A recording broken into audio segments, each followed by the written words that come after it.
myself Amar Kumar, and today I am telling you very interesting story. It is story I am bring story from Hindi book. तो आज की हम story शुरू करते हैं.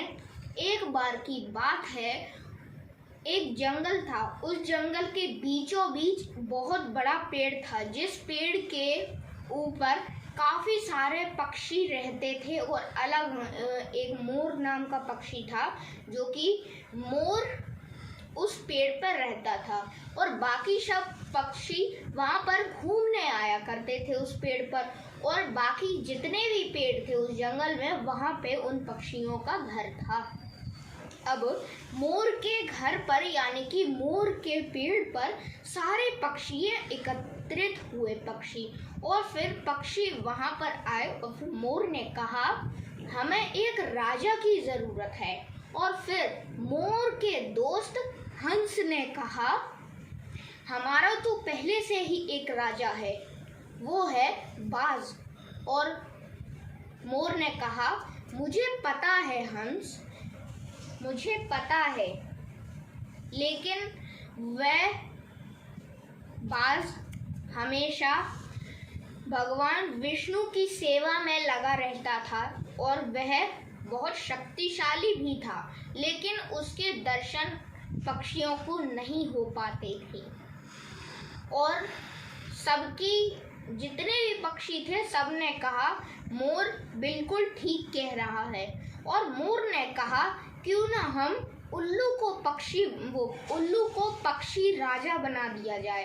तो जो मोर ने कहा, उल्लू देखने में बहुत मतलब जो शिकारी थे, अगर उल्लू को देख लेते थे तो वह बहुत जल्दी डर जाते थे और वह वापस चले जाते थे. और उल्लू की भयानक शक्ल, और वह बहुत कम ताकतवर था. और लेकिन सबने कहा, उसकी इस डरावनी शक्ल से हम बच सकते हैं. लेकिन और फिर मोर ने कहा, उल्लू का राज्य अभिषेक करने के लिए अलग अलग नदियों से पानी मंगवाया जाए.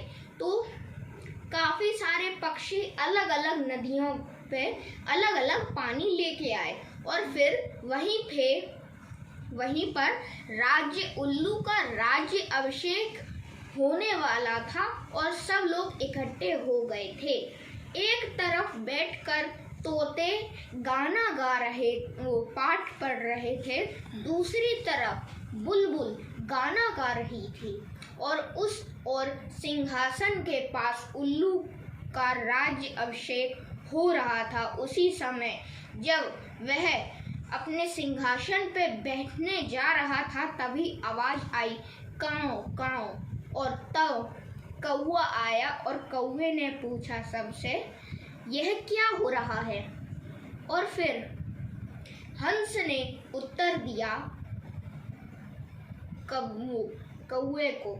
यह कहा उसने, यहाँ उल्लू का राज्य अभिषेक किया जा रहा है. और फिर कौवे ने कहा, उल्लू का राज्य अभिषेक आखिर क्यों किया जा रहा है. और फिर सबने कहा, क्योंकि वह हमारी रक्षा कर सकता है.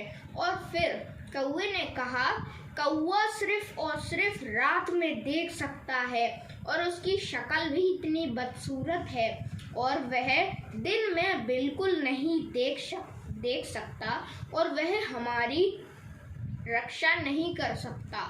और फिर सब कौवे की बात पे सब सहमत हो गए और सब लोग अपने अपने घर चले गए. और फिर उल्लू ने दिमाग में ही सोचा, इस कौवे ने मेरा राज्य अभिषेक होने से रोक दिया है, मैं इसे कभी माफ़ नहीं करूँगा. लेकिन उसे यह नहीं पता था कि सब लोग चले गए हैं. और उसके मन में यह ख्याल आया, अगर मैं कौवे पर हमला करूं तो कौवा मुझ पे हमला कर देगा और मुझे पकड़ लेगा. और फिर कौवे और उल्लू में घोर शत्रुता हो गई और यहीं पे कहानी समाप्त हो गई.